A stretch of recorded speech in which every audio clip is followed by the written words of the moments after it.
Let's continue on page 340 then. Down about the middle of the page. Now, with the context of realization certain, you can get to the heart of the matter, the supreme state beyond labels in which phenomena resolve. From the root text, since everything reverts to a state of evenness with no object whatsoever existing, there is no orderly process. There are no phenomena. There is no identifiable frame of reference.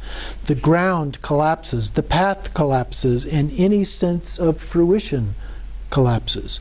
So you cannot conceive in the slightest of good or bad, loss or injury.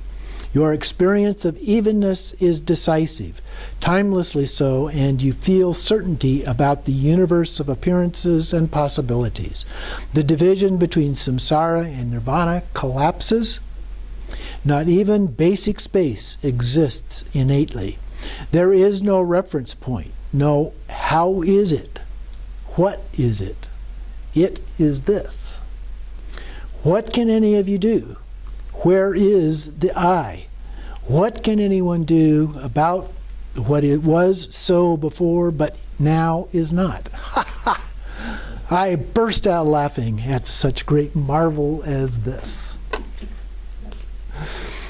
So he's talking about awareness that is beyond being something, an object of some form itself. In the middle of the next page, he says, awareness is elicited in all its nakedness as original purity in which phenomena resolve. He said essentially that many, many times in this text, and at the bottom of that paragraph, you feel certain that although vividly clear, they do not truly exist. So we get to a point of developing absolute confidence in this. And of course, when we say they do not exist, we're talking about at an ultimate level. Okay? Not that things don't exist in a relative sense in the relative world. They're not denying that. And then at the very bottom of the page, the last line there, sensory appearances that manifest are a great spectacle of empty forms. You perceive, this is about 3 lines down, you perceive sensory appearances to be dream images that have no basis. Or sometimes I sense it as being like walking around in a movie.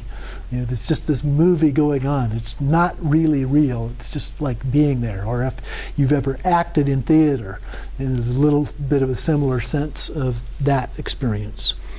And then a couple paragraphs down, in my case, so here is his personal confession about all of this. In my case, the concept I previously had that naturally lucid Dharmakaya in all its nakedness was some amazing thing was left behind, leaving no trace of where it had gone. So he's admitting himself. He had this fixation on an idea of what this was, but eventually he was able to transcend that. And then down towards the bottom of that same paragraph, having merged with the empty space of openness that is my nature, if I am nothing whatsoever in the present moment, where does that leave you? Ha ha! Enjoying this, I think. And then he quotes from the Tantra of Heaped Jewels here. The teacher, Samattabhadra, seeing the way in which all phenomena arise continuously while being nothing whatsoever, marveled at himself. His own great shouts of laughter, laughter provoked by his amusement at himself, arose naturally from his throat. So this view of naturally occurring timeless awareness. And at the top of the next page, it is beyond positive or negative, beyond view or meditation. The immutable ground of being is free of any benefit or harm, regardless of what has been done or said. Ha ha! Continuing on page 344, about the middle of the page, the bottom of that last paragraph of the quote here. Since all sensory appearances arise naturally, manifest naturally, and are freed naturally, and are attained naturally within the supreme marvel, they are in non-dual union with the Vajra of enlightened form. So thoughts arise in an unrestricted way. Their true nature is spontaneously present in the display of awareness as own manifestations. From the root text, since the perspective of confusion, the universe of appearances and possibilities, collapses, day and night, are timelessly pristine, naturally pristine, pristine in space. Days and dates are pristine, months, years, and eons are pristine. One thing is pristine, everything is pristine. The spiritual and non-spiritual are pristine, samsara, nirvana, and the ground of confusion are pristine in primordial basic space. The term basic space, the product of conventional mind, is pristine. However you strive, whatever effort you make, what now will be of value?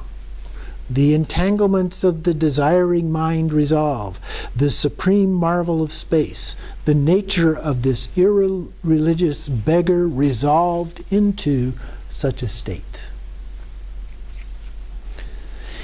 Continuing on 346. Down a little below the middle of the page. Now I summarize the meaning of this. When you abide in the fortress of enlightened intent in which phenomena resolve, it undergoes no transition or change throughout the three times. So there's a sense of it being permanent, if you will. Now that always gets a little bit tricky because of the issue of whether something is permanent or not, and we've talked about that in terms of different philosophical schools and how they view this. But the idea of it being perfect is consistent with the experience that we have. But if we reify that idea, that's not what we're talking about. So that's the dilemma that we're always facing when we do that kind of a statement. So from the root text, the fortress of the foundation of jewels and of surrounding space are spontaneously present within enlightened intent, which is timelessly free and that it has no underlying basis. So the universe of the three states of conditioned existence is free within the supreme state in which no sense objects exist. And then on the next page, from the heaped jewels, he has a fairly long quote here. I'm going to read from parts of that. So from about the middle of the second paragraph here, and talking about from the point of view of Samattabhadra. So in perceiving the essence of awareness, there is not the single difference between an individual who has taken the lives of millions of beings and one who engages constantly in the 10 perfections. And then a few lines down in the next paragraph, regarding their awakening to Buddhahood, there is not the slightest difference between two individuals. One, a spiritual person whose familiarity with emptiness increases continuously, and the other, a person who has never entertained the idea of emptiness for even an instant.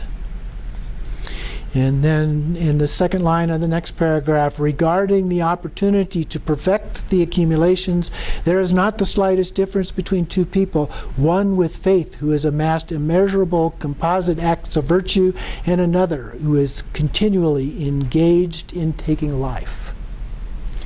And then in the third line in the next paragraph, regarding their perception of reality, there is not the slightest difference between two people, one a spiritual person who exhibits various physical and verbal signs of having realized the true nature of phenomena, and the other an individual who has not trained his or her mind even for an instant by listening to contemplating spiritual teachings. In the third line of the next paragraph, regarding their access to avenues of realization, there is not the slightest difference between two people who, one undergoing the agonies of heat and cold in a hell realm, and another enjoying the bliss of Buddhas. In the next paragraph, starting on the end of the second line, regarding realization of the essence of being, there is not the slightest difference between two people, one a spiritual person who has cut through conceptual elaborations, and another who believes that things have permanent identity. And then the second line of the next paragraph, regarding their attainment of the goal, there is not the slightest difference between two people, one who outwardly makes offerings, praises, and various prayers of supplication, and another who simply sits without engaging in any action.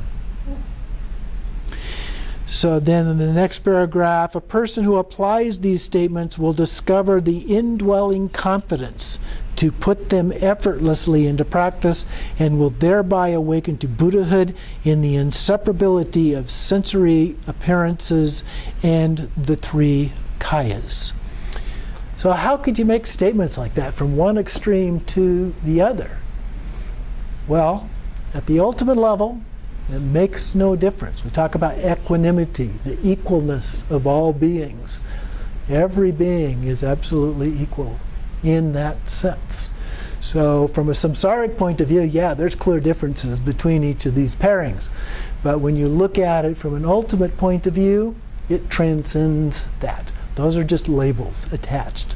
And of course, just like Shakespeare said, I'll get the quote wrong from our Shakespeare expert here, but nothing is good or bad, but thinking makes it so, or something like that. Okay. Yeah, close enough. Good. So, but that's the idea, that things are not intrinsically good or bad, right or wrong, and so forth, but it's because how we understand them to be. Now, from a samsaric perspective, a lot of that makes sense. We talk about not killing, for example. One of these was about killing a bunch of people. And when we think about that in the point of view of samsara, directly killing people is, generally speaking, not a good thing to have happen. But if we can transcend that idea, then every sentient being has innate Buddha nature. Okay? They're all equal from an ultimate point of view. And so we need to retain that. We want to help every sentient being regardless of what kind of behaviors they have engaged in, or that we have engaged in, for that matter. Continuing then at the bottom of that same page, now I advise you to dispel anything that would undermine the certainty of your realization. So from the root text, those who bind themselves by holding to biases where none exist do not understand the nature of being. They themselves corrupt themselves. They themselves delude themselves. They are confused, so confused. They are confused by their perception of an abyss where no confusion exists.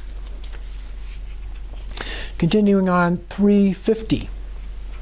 Toward the top of the page there, because investing what is non-existent with identity thus brings confusion. I advise you to give up your deeply ingrained fixations. And we get attached to certain ideas or thoughts about things, and that becomes a fixation, a habit. So from the root text, whether or not there is confusion, there is the expanse of awakened mind. There is never any confusion or freedom in awakened mind. You are bound by reifying what arises from it as a display. In actuality, there is neither bondage nor freedom. Neither sense objects nor ordinary mind exist. Do not be seduced into believing in the existence of what does not exist. And then the top of the next page, just below the quote, thus the root of confusion comes down to a process of reification. And that in turn comes down to a process of pursuing sense objects with concepts. This is the key point crucial to maintaining ongoing awareness so that you can become free upon directly encountering those objects such that they leave no trace. So objects will arise, we will encounter them, but the idea is that they leave no trace because we recognize their nature in the process. So as long as we can maintain that, we're okay. Continuing on 352, around the middle of the page there. If I advise you to give up reification, those of you who overanalyze things might feel anything and everything is reified. So how could one give it all up? In order to dispel doubts in your minds, I will explain this in detail. So, from his root text, awareness is free in that it is timelessly awakened Buddhahood. Do not confine it within the trap of ordinary mind of reifying fixation. The completely pure expanse in which objects never exist is the expanse of awakened mind, the supremely blissful ground equal to space. Samsara is not possible within that context, which abides primordially and innately.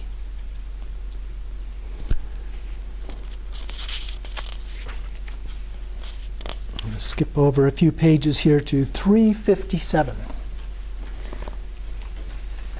Toward the top of the page, I advise you to be victorious over the maras, or deadening influences of dualistic state of samsara. It's basically saying you are in control here. So from the root text, given that the unique sphere of being is without edges or corners, to hold that things are the same or different is the confusion of ordinary mind. Given that naturally occurring timeless awareness has neither cause nor condition, perceiving it to be involved in the samsaric process is a hindrance to enlightenment. Given that unbiased spontaneous presence is free of limitation, fixation on the limitations of biased views is the mara that creates complacency. Given that unceasing emptiness has neither substance nor characteristics, labeling things as existent, non-existent, manifest, or empty is the perversity of ordinary consciousness. Therefore, cast off the trap of whatever biases you hold and understand that unbiased, spontaneous presence is like space. You don't find any of those words floating around in space. Okay? So let go of them. On page 358 here, he talks about a few things in this long paragraph. The maras, in essence, are confused thinking processes. Mara refers to something that obstructs liberation. Dualistic perception, object and subject. And so he talks about the four maras, mind-body aggregates, the Lord of Death, afflictive emotions, and the divine child. So other classifications, and these become numerous. They go on and on and on. So we classify these afflictive emotions from a few basic things into a few more and a few more and a few more. And so we ultimately have an almost unlimited number of kinds of obscurations that we could refer to. The natural freedom of awareness, moving over to page 360, about the middle of the page, a little below that. Naturally occurring awareness is a state of oneness. There is nothing else. No maras exist. So we can create all kinds of labels that we want. There are no actual maras. They're all in our mind. And then on page 361, continuing, now I advise you to get to the heart of the matter. From the root text, regardless of what arises to the six avenues of consciousness, appearances seen, sounds heard, everything is naturally clear and expanse with no division or no exclusion. Come to this decisive experience within the timelessly free expanse of equalness. Continuing on the next page, 362, just below the quote at the top. The significance of the terms basic space, ground of being, expanse of being, and awakened mind can be shown in a general way. So from the root text, awareness is basic space because whatever manifests occurs within a single state of equalness. It is the ground of being because it gives rise to all enlightened qualities. It is the expanse of being because everything occurs naturally without division or exclusion. It is awakened mind because it is experienced as the heart essence that is the source of everything.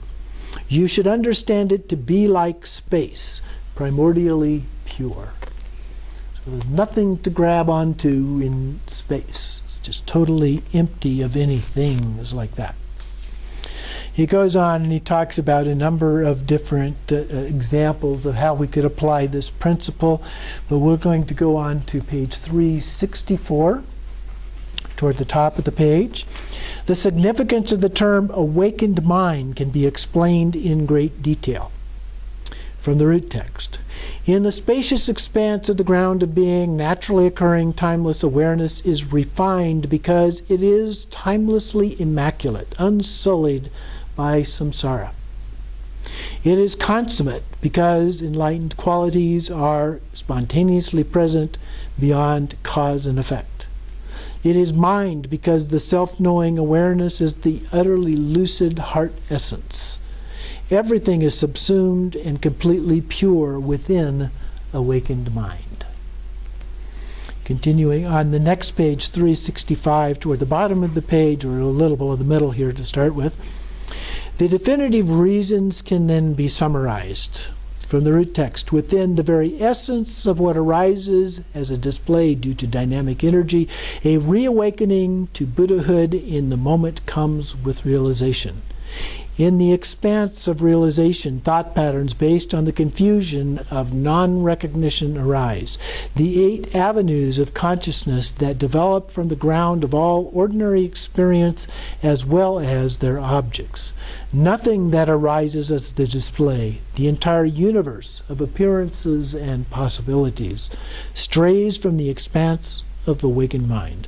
If you abide in the state of equalness without straying from the expanse of mind, you fully embrace samsara and nirvana, free in the spacious expanse of enlightened intent.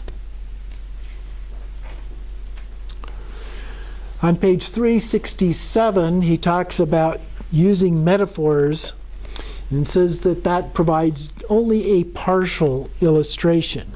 And then moving down toward the very bottom of the page, he says, space just illustrates being devoid of anything that can be characterized as real. So do not think that it has to do with some inert void that is nothing whatsoever. Okay? So that's the problem we run into when we start using words as metaphor, like space. We begin to think of it as something real. And here he's pointing out that it is not that.